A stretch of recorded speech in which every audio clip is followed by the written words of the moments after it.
Good morning everyone. मैं रूमा सिंह आज आपके लिए हिंदी व्याकरण का महत्वपूर्ण टॉपिक विशेषण एडजेक्टिव लेके आई हूँ। तो आज हम एडजेक्टिव पढ़ेंगे। विशेषण जो शब्द संज्ञा या सर्वनाम की विशेषता बताते हैं उन्हें विशेषण कहते हैं। ये तो आपने पहले भी सुना होगा। संज्ञा सर्वनाम की जो विशेषता बताते हैं उन्हें हम विशेषण यानी विशेषता, किसी भी चीज की विशेषता बताना, किसी व्यक्ति की विशेषता बताना, किसी वस्तु की विशेषता बताना, उसे ही हम विशेषण कहेंगे। जैसे व्यक्ति है लेकिन कैसा है? काला है।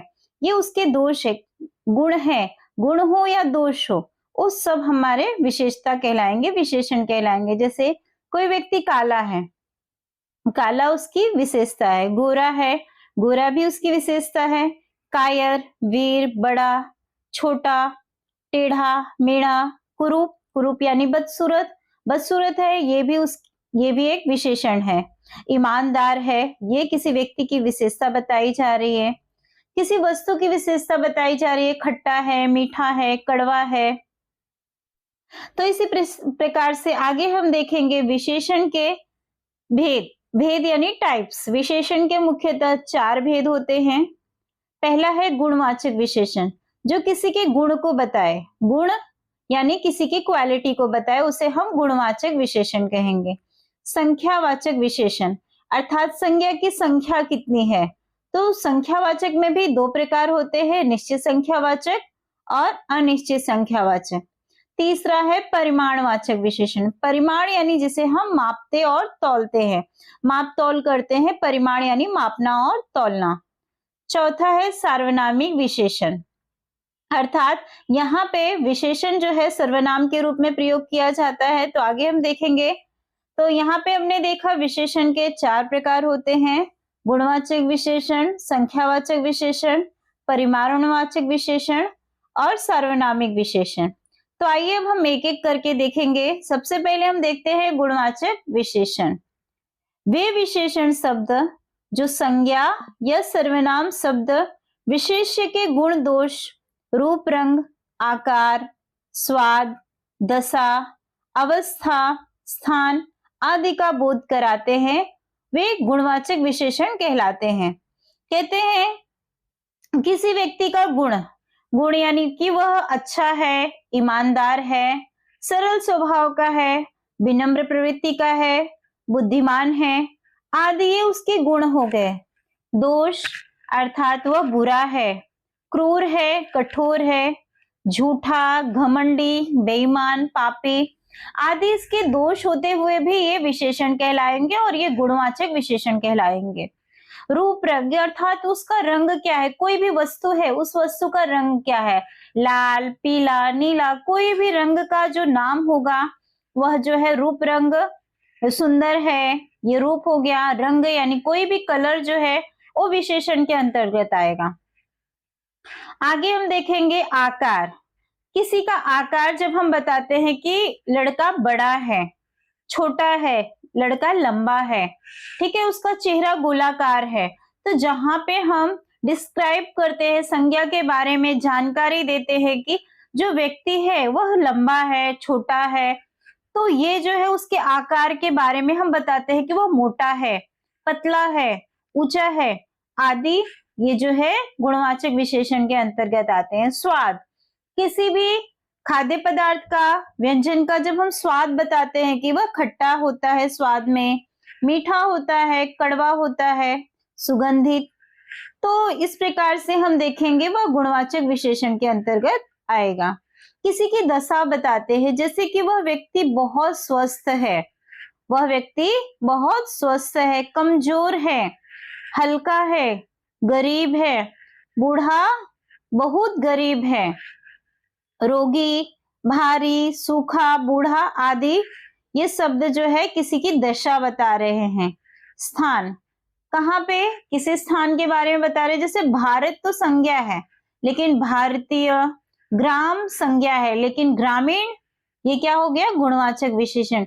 ग्रामीण, भारतीय, विदेशी आदि ये जो है गुणवाचक विशेषण के अंतर्गत आते हैं। तो हमारा सबसे महत्वपूर्ण जो विशेषण है गुणवाचक विशेषण, इसमें जो अलग अलग प्रकार के दिए गए हैं गुण, दोष, रूप, रंग, आकार, स्वाद, दशा, स्थान आदि इसके अंतर्गत आते हैं। अर्थात यहाँ पे किसी ना किसी की विशेषता बताई जा रही है किसी ना किसी रूप में। आगे हम देखेंगे संख्यावाचक विशेषण। संख्यावाचक यानी जिसको हम संख्या यानी गिनते हैं, काउंट करते हैं, वे विशेषण शब्द जो संज्ञा अथवा सर्वनाम विशेष की संख्या का बोध कराते हैं, संख्यावाचक विशेषण कहलाते हैं। संख्यावाचक यानी कि हमारे पास कलम है, लेकिन कितनी कलम है? 2 कलम है, तो ये कलम की संख्या बता रही है, संज्ञा की, नाउन की विशेष यानी नाउन, संज्ञा। तो यहाँ पे अगर हम देखेंगे तो उसकी संज्ञा की संख्या बताई जा रही है। संख्यावाचक विशेषण के 2 भेद हैं, भेद यानी टाइप्स। संख्यावाचक विशेषण के भी 2 भेद होते हैं। एक है निश्चित यानी जो हमें ज्ञात हो कि कितने कलम है, और दूसरा है अनिश्चित संख्यावाचक। अनिश्चित संख्यावाचक विशेषण यानी जो हमें ज्ञात नहीं हो, अर्थात कई भी हो सकते हैं, कुछ भी हो सकते हैं, कितने हैं वो हमें निश्चित नहीं है, तो उसे हम अनिश्चित संख्यावाचक विशेषण कहेंगे। आगे हम देखते हैं निश्चित संख्यावाचक विशेषण वे विशेषण शब्द जो विशेष्य की निश्चित संख्या का बोध कराते हैं, वह निश्चित संख्यावाचक विशेषण कहलाते हैं। जैसे सड़क पर 2 कारें खड़ी है, तो यहाँ पे हम काउंट कर सकते हैं, यहाँ पे हम गिनती कर सकते हैं कि सड़क पर 2 कारें खड़ी है, तो 2 इसमें हो गया, कार तो संज्ञा हो गया, लेकिन यहाँ पे 2 जो कार खड़ी है वह निश्चित संख्या बता रही है, तो इसीलिए 2 यहाँ पे निश्चित संख्यावाचक विशेषण के अंतर्गत आ जाएगा। कमरे में एक पंखा चल रहा है, कमरे में यहाँ पे 4 पंखा भी चल सकता है, 2 पंखा भी चल सकता है, 3 पंखा। तो यहाँ पे जब संख्या बताई जाएगी, पंखा तो संज्ञा है, लेकिन संज्ञा की विशेषता क्या है कि वहां पे 1 पंखा है, वहां पे 2 पंखा है, 3 पंखा है, तो जो भी संख्या होगी वह संख्यावाचक विशेषण में निश्चित संख्यावाचक विशेषण के अंतर्गत आ जाएगी। आगे हम देखेंगे प्रार्थना सभा में 100 लोग उपस्थित थे। यहाँ पे गिनती की गई है और काउंट करके बताया गया है कि 100 लोग हैं, तो 100 यहाँ पे निश्चित संख्या के बारे में जानकारी ज्ञात हो रही है, तो यहाँ पे निश्चित संख्यावाचक विशेषण हो जाएंगे। निश्चित संख्यावाचक वही होगा जहां पे हमें काउंटिंग दिया रहता है और काउंटिंग हमें बताया जाता है कि इतनी है, यानी संज्ञा इतनी है, तो वहां पे निश्चित संख्यावाचक विशेषण हो जाएगा। आगे हम अनिश्चित संख्यावाचक विशेषण वे विशेषण शब्द जो विशेष की निश्चित संख्या का बोध न कराते हो, अनिश्चित संख्यावाचक विशेषण कहलाते हैं। जैसे भय से कुछ लोग बेहोश हो गए, यहाँ पर कुछ लोग में यहाँ पे काउंटिंग नहीं दी गई है कि कितने लोग हैं, कुछ में बहुत भी आ सकते हैं, कम भी आ सकते हैं, तो यहाँ पे संख्या का निश्चित ज्ञान न होने के कारण यह अनिश्चित संख्यावाचक विशेषण के अंतर्गत आएगा। कहते हैं कक्षा में बहुत कम छात्र उपस्थित थे, बहुत कम, ज्यादा, सभी, कुछ, ये शब्द जो है यहाँ पे हमें निश्चित संख्या का जानकारी नहीं प्राप्त हो रहा है, इसीलिए यहाँ पे अनिश्चित संख्यावाचक विशेषण होंगे। जैसे सभी बच्चे खेलने चले गए, सभी बच्चे में कितने बच्चे हैं हमें पता नहीं है, हमें संख्या का ज्ञान नहीं है, इसीलिए यह अनिश्चित संख्यावाचक विशेषण के अंतर्गत आएगा। आगे देखेंगे हम परिमाणवाचक विशेषण। जिन विशेषण शब्दों से किसी वस्तु की माप, तौल संबंधी विशेषता का बोध होता है, वे परिमाणवाचक विशेषण कहलाते हैं। माप तौल के बारे में जो जानकारी देता है उसे हम मापना और तौलना, परिमाण का अर्थ ही होता है मापना और तौलना। तो जिस प्रकार से हमने देखा संख्यावाचक में 2 प्रकार थे, निश्चित संख्यावाचक और अनिश्चित संख्यावाचक, उसी प्रकार से परिमाणवाचक विशेषण के भी 2 भेद हैं। एक है निश्चित परिमाणवाचक विशेषण, तो दूसरा है अनिश्चित परिमाणवाचक विशेषण। निश्चित परिमाणवाचक विशेषण में वे विशेषण शब्द जहां पर किसी वस्तु की निश्चित मात्रा अथवा माप तौल का बोध कराते हैं, बोध यानी जानकारी देते हैं, वे निश्चित परिमाणवाचक विशेषण कहलाते हैं। जैसे मेरी कमीज में 2 मीटर कपड़ा लगेगा, तो यहाँ पे 2 के साथ यहाँ पे मीटर दिया गया है, 2 तो संख्या हो गई, 2 मीटर, तो यहाँ पे निश्चित परिमाण दिया है, निश्चित माप दिया है, 2 मीटर कपड़ा लगेगा। दुकानदार ने 250 ग्राम मक्खन दिया। तो यहाँ पे संख्या यहाँ पे निश्चित दिया गया है, माप तोल किया गया है, बताया गया है 250 ग्राम मक्खन दिया। कार में 10 लीटर पेट्रोल डाल दो। तो यहाँ पे 10 पर्टिकुलर काउंटिंग दिया गया है, संख्या परिमाण का लीटर है, परिमाण माप तोल किया गया है, लेकिन कितना निश्चित है 10 लीटर। अगर वही हम देखेंगे अनिश्चित परिमाणवाचक विशेषण में, तो जो विशेषण शब्द किसी वस्तु की निश्चित मात्रा अथवा माप तोल का बोध नहीं कराते वे अनिश्चित परिमाणवाचक विशेषण कहलाते हैं।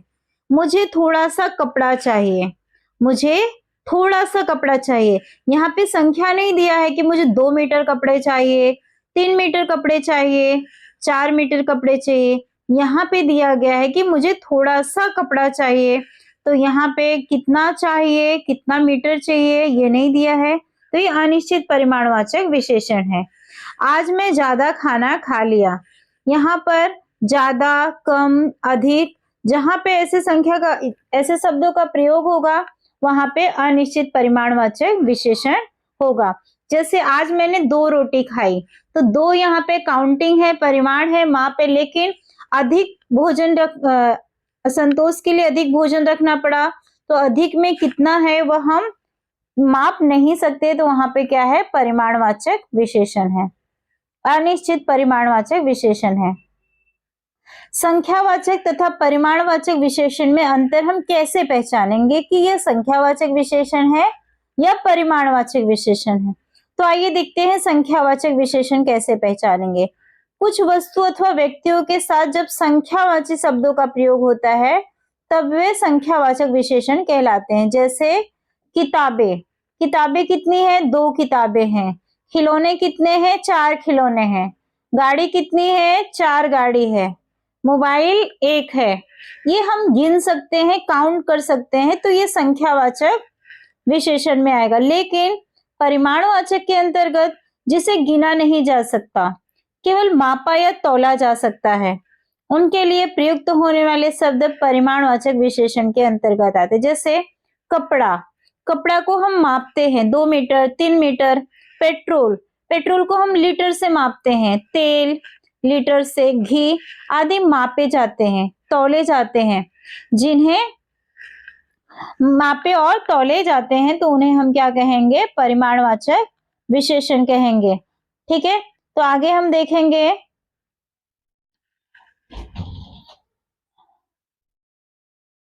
सार्वनामिक विशेषण। जिन सर्वनाम शब्दों का प्रयोग संज्ञा से पहले उनके विशेषण के रूप में होता है उन्हें सार्वनामिक विशेषण कहते हैं। सार्वनामिक विशेषण को संकेतवाचक विशेषण भी कहते हैं। जैसे सार्वनामिक विशेषण, सर्वनाम तो हमने देखा ही है, सर्वनाम तो संज्ञा के स्थान पे जो प्रयोग करते हैं उसे सर्वनाम कहते हैं। और सार्वनामिक विशेषण वह होते हैं जैसे उपवन, यहाँ पे ये संज्ञा है, संज्ञा के पहले जो सर्वनाम लगता है उसे सर्वनामिक विशेषण कहते हैं। जैसे उन छात्रों से प्रश्न पूछो, छात्र यहाँ पे संज्ञा दिया है लेकिन संज्ञा से पहले उन, तो यहाँ पे उन क्या है, सर्वनामिक विशेषण है। वह विद्यालय मुझे पसंद है, तो विद्यालय संज्ञा है, संज्ञा के पहले जो सर्वनाम लगता है वह सार्वनामिक विशेषण होता है। सैनिक, सैनिक यहाँ पे संज्ञा है लेकिन संज्ञा के पहले यहाँ पे उस लगा है, तो उस सैनिक को इनाम मिला, तो यहाँ पे उस सैनिक को इनाम मिला में शब्द उस जो है सार्वनामिक विशेषण है क्योंकि यह संज्ञा शब्द से पहले आया है। तो सार्वनामिक विशेषण हम कैसे पहचानेंगे आसानी से, हमें देखना है कि संज्ञा शब्द से पहले जो सर्वनाम लगे जहां पर, वहां पे वह सार्वनामिक विशेषण हो जाएगा। सर्वनाम तथा सार्वनामिक विशेषण में अंतर। सर्वनाम जैसे यह एक कार है, वह एक अच्छा तैराक है, यह मेरे मित्र की पुस्तक है, तो यहाँ पे तो संज्ञा के जगह पे सर्वनाम का प्रयोग किया गया है, हमें आसानी से पता चल रहा है। लेकिन सार्वनामिक विशेषण में हम नोटिस करेंगे, अगर हम ध्यान देंगे तो यहाँ पे दिया है कार, यह कार हमारी है, तो कार संज्ञा है, संज्ञा के पहले क्या लगा है, सर्वनाम लगा है। तो इसीलिए जब संज्ञा के पहले सर्वनाम लगेगा तो ऐसी अवस्था में यह सर्वनामिक विशेषण हो जाएगा। जैसे वह लड़का बहुत अच्छा तैराक है, तो यहाँ पे लड़का, लड़का के पहले क्या दिया है? वह लड़का बहुत अच्छा तैराक है, तो यहाँ पे वह सार्वनामिक विशेषण हो जाएगा। यह पुस्तक मेरे मित्र की है, तो यहाँ पे पुस्तक के पहले क्या दिया है? यह सर्वनाम, तो यह सर्वनाम सार्वनामिक विशेषण के अंतर्गत आ जाएगा। तो हमने देखा आसानी से हम पहचान सकते हैं सर्वनाम तथा सार्वनामिक विशेषण में अंतर। कैसे? ऐसे, इस प्रकार से कि संज्ञा के पहले अगर सर्वनाम का प्रयोग हो रहा है तो वहां पर सार्वनामिक विशेषण हो जाएगा। ठीक है, आगे हम देखेंगे प्रविशेषण। प्रविशेषण उसे कहते हैं, प्रविशेषण शब्दों की विशेषता बताने वाले शब्द प्रविशेषण कहलाते हैं। विशेषण शब्दों की विशेषता, जो विशेषण है उनकी विशेषता जो बताते हैं उन्हें हम प्रविशेषण कहते हैं। प्रविशेषण अर्थात विशेषण से पहले लगने वाले विशेषण शब्द। उदाहरण, मैंने बहुत बड़ा भवन देखा। यहाँ पे बड़ा, छोटा, बड़ा क्या है? विशेषण है, लेकिन विशेषण के पहले जो विशेषण लगा है, विशेषता लगा है, तो वहां पे वो क्या हो गया? प्रविशेषण। बहुत, बहुत इसमें क्या हो जाएगा? प्रविशेषण। ये किसके पहले आया है? बड़ा के पहले आया है। बड़ा तो विशेषण है, लेकिन बड़ा विशेषण के पहले जो आया है बहुत, ये प्रविशेषण हो जाएगा। ठीक है, आगे देखेंगे। यह कुर्सी इतनी हल्की होगी मुझे नहीं पता था। यह कुर्सी इतनी हल्की होगी, हल्की यहाँ पे विशेषण है, लेकिन विशेषण की भी विशेषता बता रहा है क्या? इतनी, इतनी, ये क्या हो गया? प्रविशेषण हो गया। तो हमने देखा कि विशेषण, प्रविशेषण किसे कहते हैं। आगे देखेंगे विशेषण की तुलना, विशेषणों की तुलना। तुलना की दृष्टि से देखें तो विशेषण की 3 अवस्थाएं होती हैं, मूलावस्था, उत्तरावस्था और उत्तमावस्था। जैसे हमने इंग्लिश में देखा है डिग्री, डिग्री देखा है हमने, कॉम्परेटिव डिग्री, सुपरलेटिव डिग्री। ठीक है, डिग्री में, तो ठीक उसी प्रकार से विशेषण में भी डिग्री होती है, मूलावस्था, उत्तरावस्था और उत्तमावस्था। तो देखेंगे मूलावस्था के अंतर्गत आता है सुंदर, और उत्तमावस्था, उत्तरावस्था के अंतर्गत आता है सुंदरतर, और उत्तमावस्था के अंतर्गत आता है सुंदरतम। जैसे मूलावस्था सुंदर, मेरी माँ सुंदर है, उत्तरावस्था के अंतर्गत आ जाएगा सुंदरतर है, उत्तमावस्था में आ जाएगा सुंदरतम है। ठीक, देखिए उत्तरावस्था में पुरानी फिल्में आजकल की फिल्मों से बेहतर है, तो अच्छे से भी जो अच्छा हो उसे क्या कहेंगे? बेहतर। रिया ने परीक्षा में अधिकतम अंक प्राप्त किए, तो यहाँ पे रिया ने परीक्षा में अधिकतम अंक प्राप्त किए, ये क्या है? सुपरलेटिव डिग्री है, यानी उत्तमावस्था है।